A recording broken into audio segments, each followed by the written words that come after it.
네, 오늘도 이 자리까지 나오신 모든 분들을 진심으로 환영합니다. 창세기 12장 말씀을 저희들이 함께 읽었습니다. 창세기는 전체가 50장으로 이루어져 있습니다. 그런데 창세기 1장부터 11장까지를 전반부로 볼 수 있고 창세기 12장부터 50장까지를 후반부로 볼 수 있습니다. 창세기 11장까지는 하나님께서 이 세상을 어떻게 창조하셨는지, 그리고 그 속에서 특별히 인류가 어떻게 형성을 해 갔는지에 대한 내용들이 기록이 되어 있습니다. 하나님께서 큰 은혜를 베푸셔서 인류로 하여금 하나님의 창조 세계 속에서 마치 창조주인 것처럼 그렇게 모든 은택을 누리며 살아가도록 하셨지만, 참 그런 은혜를 받아놓고도 인류는 참 정당한 선택을 하지 못하고 오히려 하나님을 배반하고 떠나는 그런 역사들을 거듭 반복해 갔습니다. 거기에는 아담을 이어서 셋, 그리고 에노스로 이어지는 그 아담의 자손들도 예외는 아니었습니다. 그러나 하나님께서 그 중에 한 사람 아브라함을 택하시면서 이제 하나님께서 그 택하신 백성들을 중심으로 하여서 어떻게 이 인류 역사를 이끌어 가시는지를 보여주는 내용들이 12장부터 이어지는 내용들입니다. 하나님께서 아브라함에게 말씀하십니다. 너는 너의 고향과 친척과 아버지의 집을 떠나 내가 내게 보여줄 땅으로 가라. 그렇게 하나님께서 말씀하셨죠. 이걸 두고 아브라함의 소명이다, 그렇게 말합니다. 우리 식으로 표현하면은 아브라함을 부르신 것이죠. 아브라함이 하나님의 부름을 받은 것은 그가 어떤 탁월한 어떤 사람이었기 때문이거나 혹은 그가 하나님의 부르심을 받을 만한 어떤 능력을 갖추었기 때문이 아닙니다. 아브라함을 부르신 것은 하나님의 전적인 기쁘신 뜻에 의한 것입니다. 인류의 모든 사람들이 점점 타락하여서 온 땅에 죄악이 가득한 그 시대 속에서도 그런 시대의 사람들과 함께 섞이지 않고 자신의 신앙을 지키며 살았던 그런 노아가 하나님 은혜 속에 홍수심판이라는 그 엄중함 속에서도 구원을 얻었던 것처럼 이 아브라함 역시 하나님께서 죄악 많은 세상 가운데서 그를 따로 구별하여 내시고 하나님께서 은혜로 불러주신 것입니다. 이 일에 대해서 나중에 느헤미야서를 보면은 아주 잘 기록을 하고 있습니다. 느헤미야는 이스라엘이 바벨론에 의해서 남유다까지 다 멸망이 당하고 난 다음 바벨론 70년 포로기가 끝나고 다시 예루살렘으로 돌아와서 허물어져 버린 예루살렘 성벽을 지을 때에 배경을 하고 있는 말씀입니다. 느헤미야가 돌아와서 예루살렘의 총독이 되어서 이스라엘 백성들의 그 삶을 재건해 나가는 중에 9장을 보면은 그 돌아온 유다 백성들이 하나님 앞에 회개하는 내용들이 기록되어 있습니다. 그 중에 느헤미야서 9장 7절 말씀을 보면 이렇게 이스라엘 백성들이 하나님 앞에 고백을 하고 있는데, 주는 하나님 여호와시라. 옛적에 아브람을 택하시고 갈대아 우르에서 인도하여 내시고 아브라함이라 이름을 주시고. 그러니까 아브라함 때로부터는 한 1100년 1200년 정도 시간이 지난 때입니다. 오래전 이야기죠. 그런데 그때 아브라함에게 있었던 일을 정확하게 기억을 하고 있는 것입니다. 여호와 하나님께서 아브라함을 택하시고, 그때 첫 번째 쓴 이름은 아브람입니다. 아브람. 근데 그를 택하여서 갈대아 우르에서 인도하여 내시고 난 다음에 그에게 이름을 주셨는데 아브라함, 모든 민족의 아버지가 되는 그 이름을 주셨다. 하나님께서 그들을 택하시고 인도하여 내시고 그에게 새로운 이름을 주셨다라고 그렇게 고백하고 있는 것입니다. 바로 하나님의 은혜가 이 부르심에 앞서 있는 것입니다. 그럼 하나님께서 아브라함을 부르시면서 너는 내 고향과 아버지의 집을 떠나서 내가 내게 보여줄 땅으로 가라 그랬습니다. 그러니까 아브라함의 목적지는 어딘가요? 하나님께서 보여주시는 땅으로 가는 것입니다. 땅이 목적이죠. 그래서 아브라함의 소명이 땅에 있다라고 생각하기 쉬운데 아브라함의 그 소명의 목적은 땅에 있는 것이 아니다는 것을 우리가 또 확인할 수 있습니다. 하나님께서는 1차적으로 아브라함으로 하여금 우상 숭배와 범죄하는 곳으로부터 떠나게 하시는 것이 첫째 목적이었습니다. 우리가 지난 주일에 잠깐 살펴본 대로 여호수아서의 고백에 따르면은 아브라함이 갈대아 우르에서 뭐 하고 있었느냐? 그 아버지 데라와 함께 그 땅의 우상을 섬기는 일들을 하고 있었습니다. 아마 그게 그 시대의 문화였겠죠. 그 지역 사회 속의 전통이었을 수 있습니다. 사람이 어떤 지역 사회나 나라에 속해서 살다 보면은 어쩔 수 없이 그 시대, 그 사회와 그 시대 속에 주어지는 어떤 그런 종교적인 그런 영향을 받을 수밖에 없습니다. 그건 우리가 여기 독일에 살면서도 마찬가지죠. 한국에서는 전혀 하지 않을 어떤 그런 종교적 절기들이나 어떤 그 민간 행사들을 우리가 여기서 이제 접하게 되지 않습니까?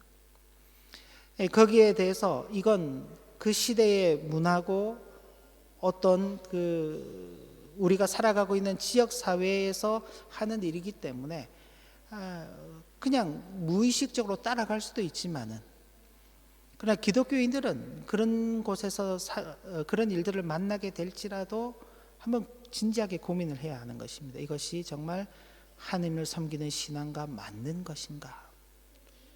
근데 아브라함은 그 아버지 데라와 함께 그렇게 깊은 고민을 하지 않았던 것 같아요. 그래서 우상을 섬기는 그 일들을 계속하고 있었죠. 계속 두면은 그렇게 살 수밖에 없기 때문에 하나님께서 그 아버지 데라와 아브라함이 더 이상 갈대아 우르에서 살지 못하게끔 그냥 그들을 이끌어내시는 것입니다. 그래서 데라와 아브라함이 하란으로 옮겼죠. 그래서 일단은 거기서부터 빠져나오도록 하시는 것입니다.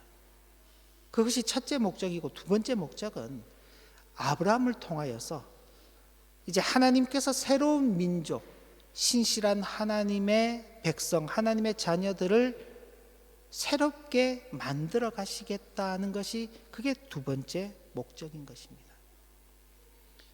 그렇기 때문에 아브라함은 갈대아 우르로부터 먼저 나와야 했고 하란에 머물러 있어서도 되는 것이 아닙니다.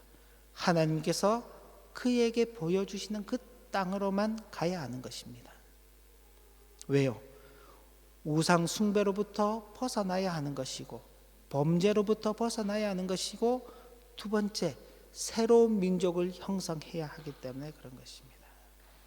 그러니 아브라함에게 있어서 하나님의 그 부르심의 목적은 땅이 아니라 바로 하나님을 섬기며 사는 새로운 민족으로 생성되는 것입니다.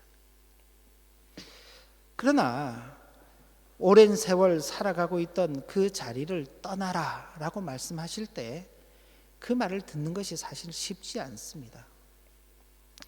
우리가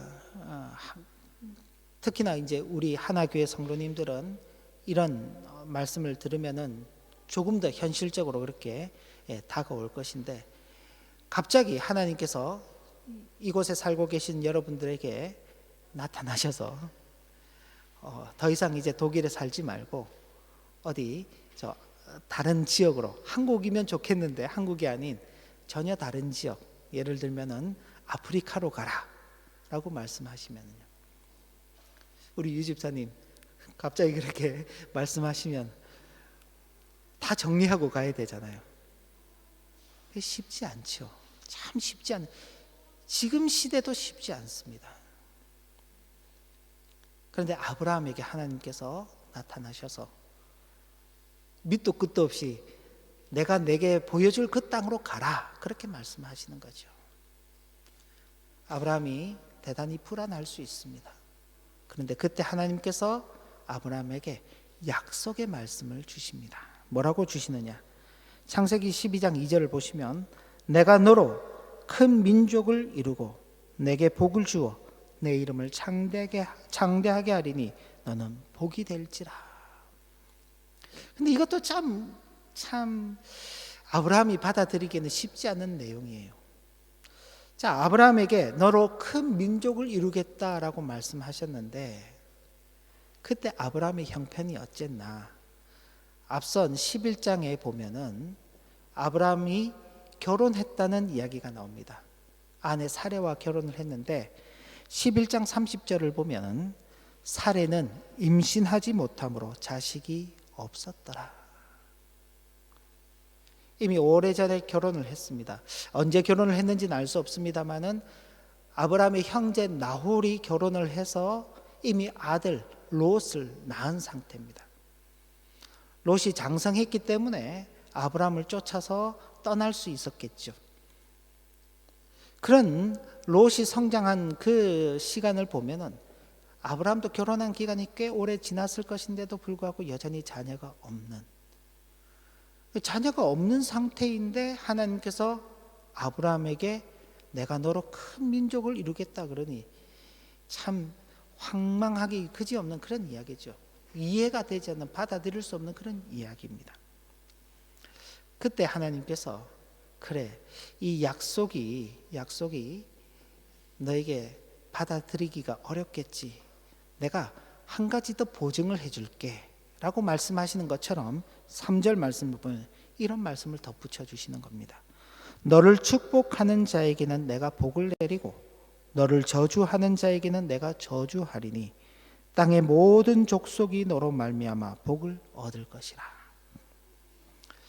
이 축복의 말씀은 축복일 수도 있지만 앞서 하나님께서 아브라함에게 하나님께서 보여주실 땅으로 가라, 그리고 내가 너로 하여금 새로운 민족을 만들어 가겠다라고 말씀하시는 그 약속에 대한 보증으로 주시는 것입니다.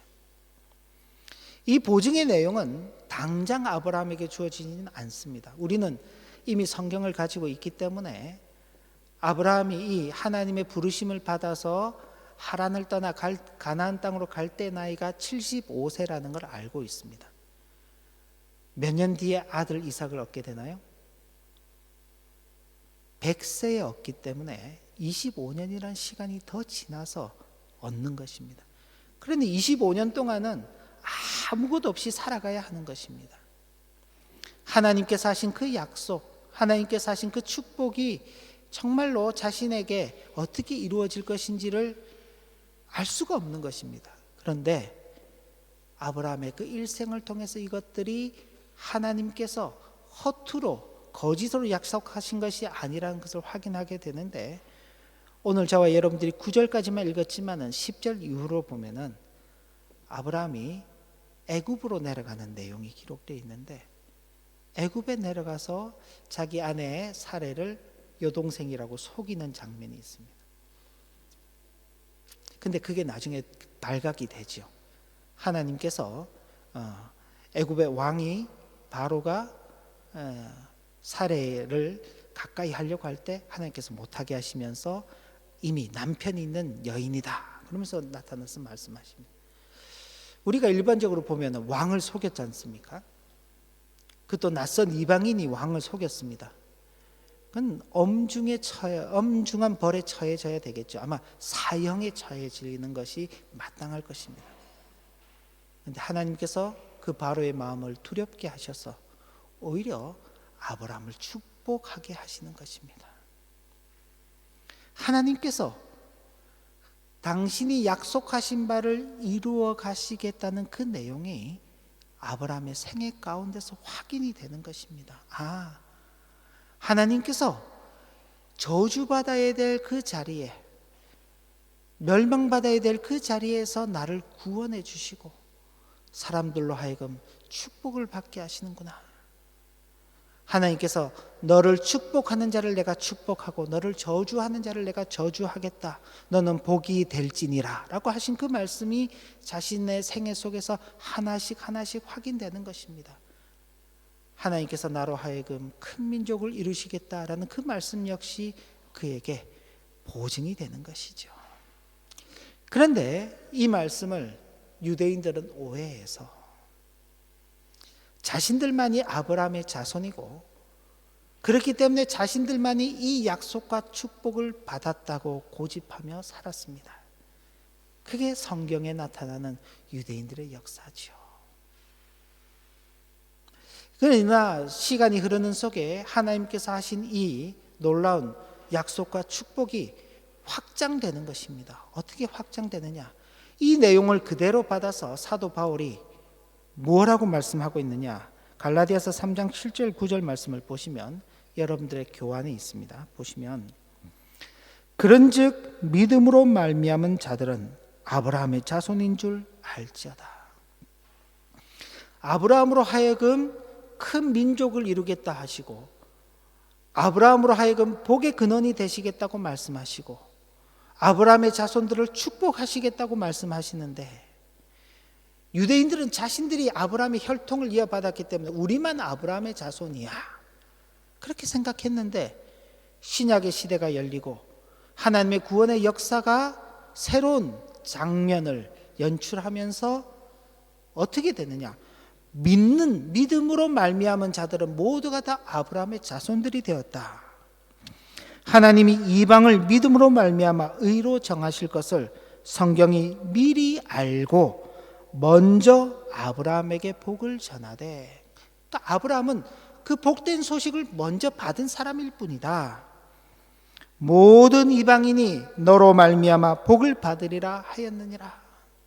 그러니까 아브라함은 하나님의 그 복의 선언을 첫 번째 받은 사람이고, 그리고 그 아브라함을 통하여서 하나님의 복이 모든 이방 민족들에게로 전파될 것이다 라고 그렇게 말씀하는 것입니다. 그러므로 믿음으로 말미암는 자들, 그게 누군가요? 다른 사람들이 아니죠. 바로 저와 여러분들이죠. 믿음으로 말미암는 자는 믿음이 있는 아브라함과 함께 복을 받느니라. 아멘 하셔야죠. 아멘.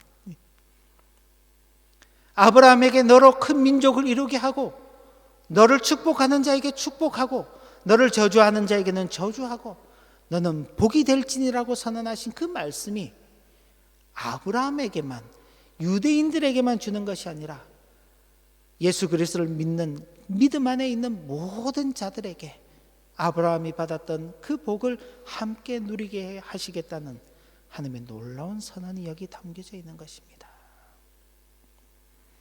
그러니 하나님께서 땅으로 가라고 말씀하시니까 그 땅만 보고 살게 되면은요, 이런 것들을 이해하지 못하게 되는 것입니다. 마찬가지로 오늘 살아가고 있는 저와 여러분들 역시 하나님께서 이런저런 이유를 통해서 우리의 삶의 거처들을 바꾸어 놓으셨죠. 물론 여러분들이 어떤 개인의 어떤 목적이나 어떤 개인적인 사정 때문에 한국 고향을 버리고 이곳 독일 땅으로 이주하여 와서 정착하여 살고 있습니다.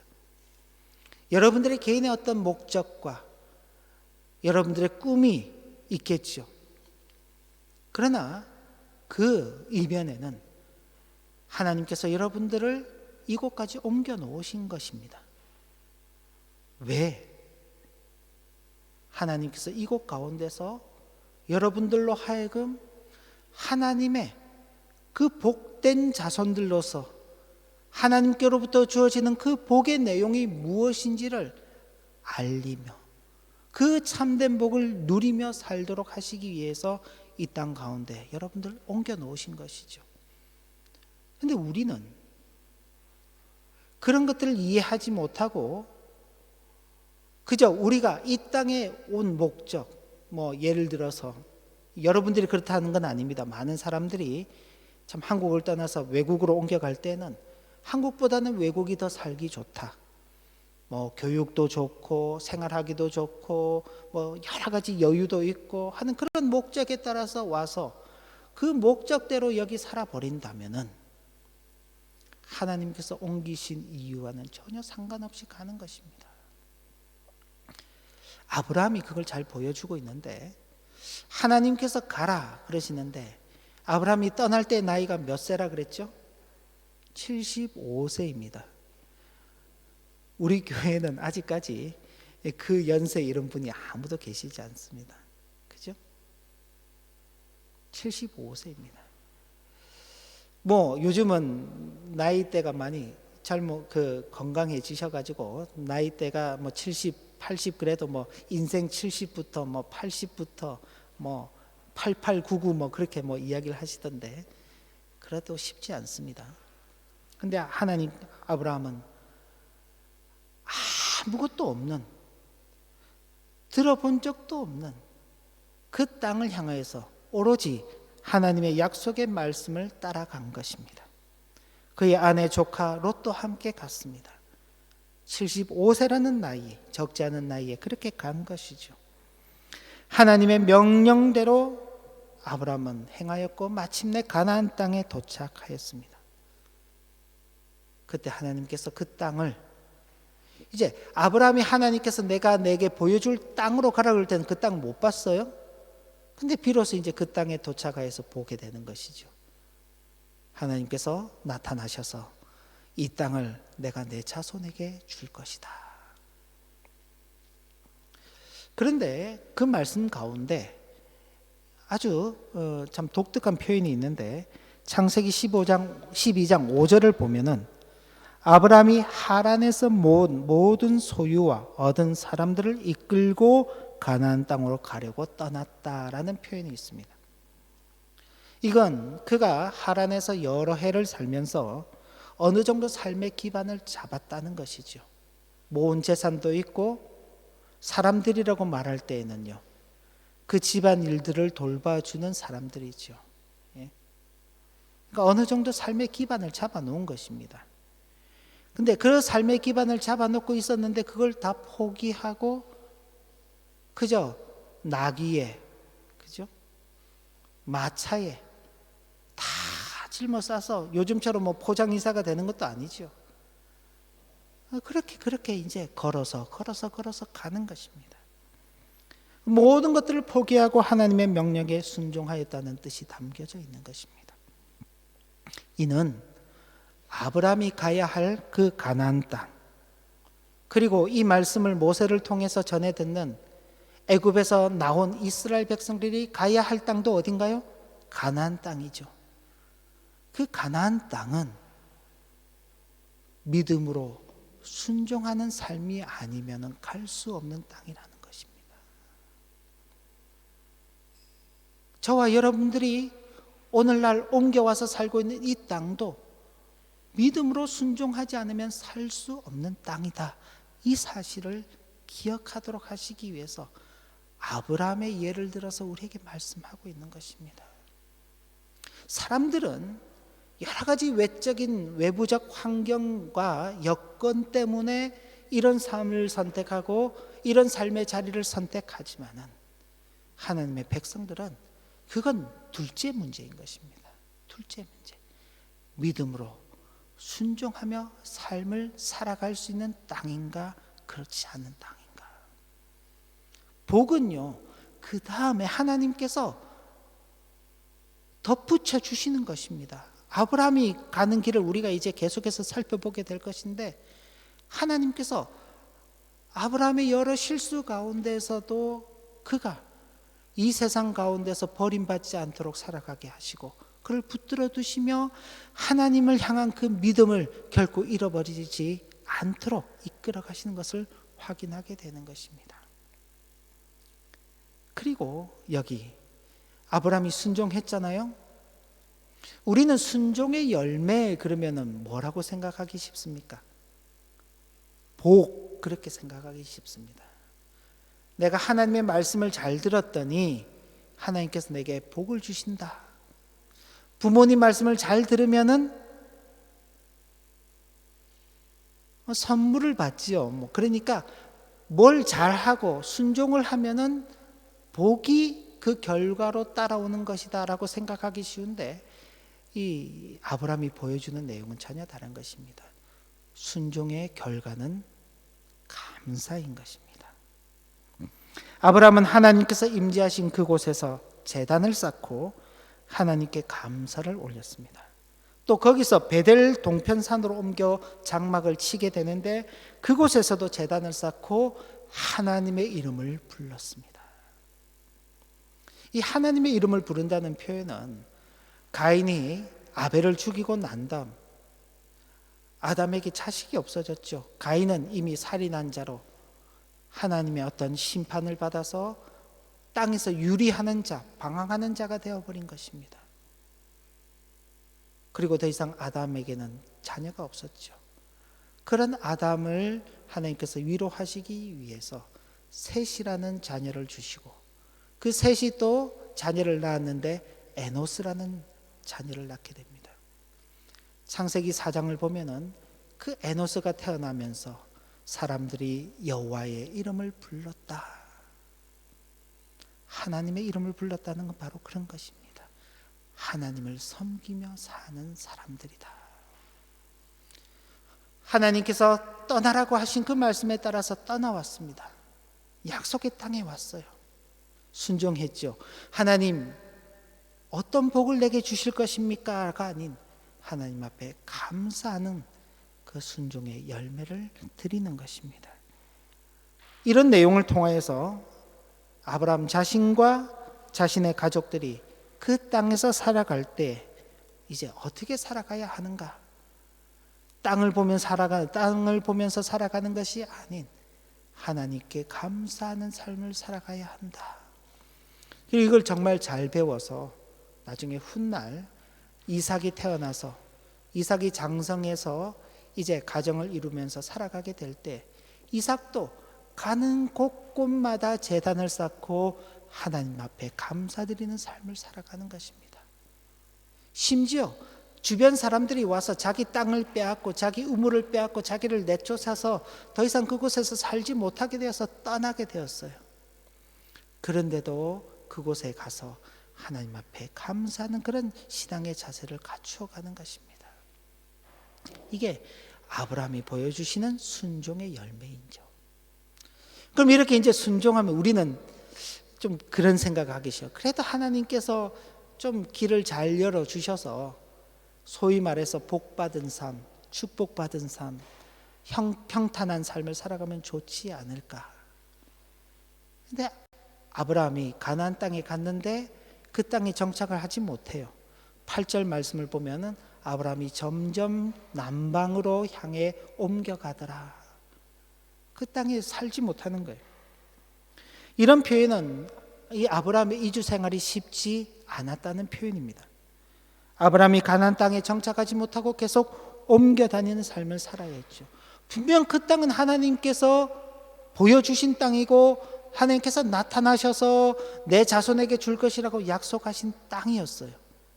그죠?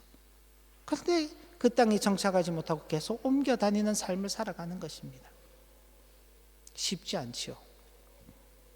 하나님의 약속이 혹시 잘못된 것은 아닐까? 그렇게 생각하기 쉽습니다. 그런데 하나님의 약속이 잘못된 것이 아니라 아직은 가나안 땅이 죄악으로 가득 차지 아니하였기 때문에 하나님께서 그들을 심판하시고 땅을 아브라함과 그 자손에게 주실 때가 아니었던 것입니다. 그때는 언젠가요? 아브라함 때로부터는 약 한 500여 년 정도 시간이 지난 다음 이제 여호수아를 통해서 그 가나안 땅을 정복할 그때이죠. 그런 면에서 아브라함의 이주는 하나님에 대한 신앙 훈련이다라고 그렇게 볼 수 있는 것입니다. 하나님께서 아브라함으로 하여금 하나님의 말씀에 의지하여서 그 말씀에 순종하고 하나님 앞에 예배하며 하나님만을 섬기는 그 삶을 살아갈 수 있도록 이런 환경에도 두시고 저런 환경에도 두시고, 그러니까 다양한 환경 속에 두시면서 아브라함의 신앙을 훈련해 나가는 것입니다. 결국 이런 신앙의 훈련 과정이 있었기 때문에 나중에 훗날 이삭을 바치라는 그 하나님의 어마무시한 그 말씀 앞에서도 아브라함이 그 이삭을 하나님께 바치는 그런 신앙의 결단을 하게 되는 것입니다. 말씀을 정리합니다. 자, 지금까지는 아브라함 이야기입니다. 근데 이제 이 말씀이 아브라함 이야기로만 끝나는 게 아니죠. 우리도 믿음으로 말미암아 아브라함의 자손이 되었기 때문에 아브라함과 함께 그 복을 누릴 자들이다라는 갈라디아 말씀을 그대로 적용하면 바로 우리를 위한 말씀입니다. 여러분들이 오늘 있는 이 자리, 여러분들이 살아가고 있는 오늘의 이 삶은 여러분들의 선택에 의해서 찾은 자리고 여러분의 선택에 의해서 만들어가는 삶일 수 있습니다. 그러나 성경 말씀을 통해서 보면 분명히 하나님께서 여러분들을 부르시고 여러분들 하여금 오늘이라는 이 자리, 오늘이라는 이 삶을 여러분들에게 주신 것입니다. 그렇다면 우리를 왜 이 자리에 부르셨을까? 왜 우리로 하여금 이런 삶을 살게 하셨을까? 라는 그 부르심, 그 소명을 생각해야 하는 것입니다. 하나님께서 바로 그런 것들을 우리에게 말씀하시며 오늘 우리에게 주어져 있는 하나님의 부르심이 무엇인지를 생각하고, 그리고 그 부르심 앞에서 우리가 순종함으로 살아가야 할 삶의 자리요, 삶의 내용이라는 것을 기억하게 하시려는구나 하는 것을 깨달을 수 있어야 할 것입니다. 그리고 무엇보다도 하나님께서 우리를 불러 놓으셨으니까, 하나님께서 하셨으니까 내가 무슨 힘이 있나, 그냥 할 수 없지 그냥 해야지, 이런 마음이 아닌 억지나 강제로 그 부르심에 순종하는 것이 아닌 아브라함이 감사함으로 하나님 앞에 순종하였던 것처럼 저와 여러분들도 여러 가지 쉽지 않은 삶의 자리, 쉽지 않은 삶의 내용들이 있을지라도 하나님 앞에 감사함으로 주어진 이 삶과 이 자리를 잘 살아내 가야 할 것입니다. 그래서 정말 하나님께서 아브라함을 통해서 많은 민족이 복을 받게 하셨던 것처럼 저와 여러분들을 통해서 또 다른 사람들이 복을 받게 하실 것입니다. 참된 이 복을 누리시는 우리 모두가 되시기를 진심으로 기원합니다. 기도 올립니다. 하나님 아버지,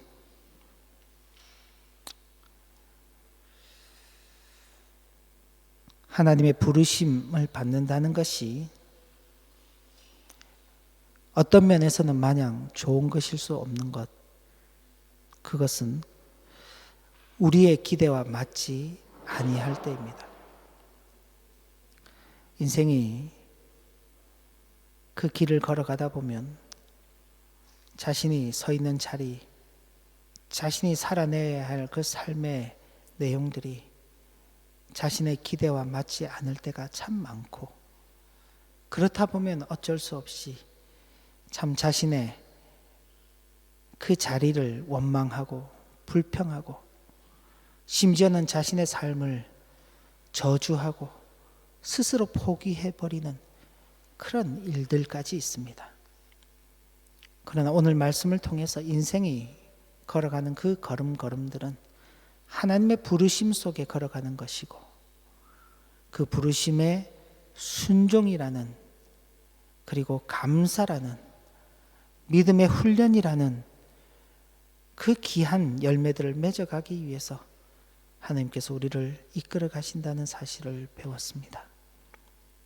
이런 내용들을 잘 마음에 새기고 일평생 살아가면서 우리의 믿음, 우리의 신앙의 성장과 성숙을 이루어가는 복된 성도의 일생이 되어 우리 자신들도 복을 받고 함께 더불어서 살아가는 많은 사람들에게 복을 끼치며 나아가서 우리를 부르신 하나님께 영광을 돌려드리는 참으로 은혜로운 삶을 살아가는 우리 모두가 되도록 인도하여 주옵소서. 예수님 이름으로 기도 올리옵나이다. 아멘.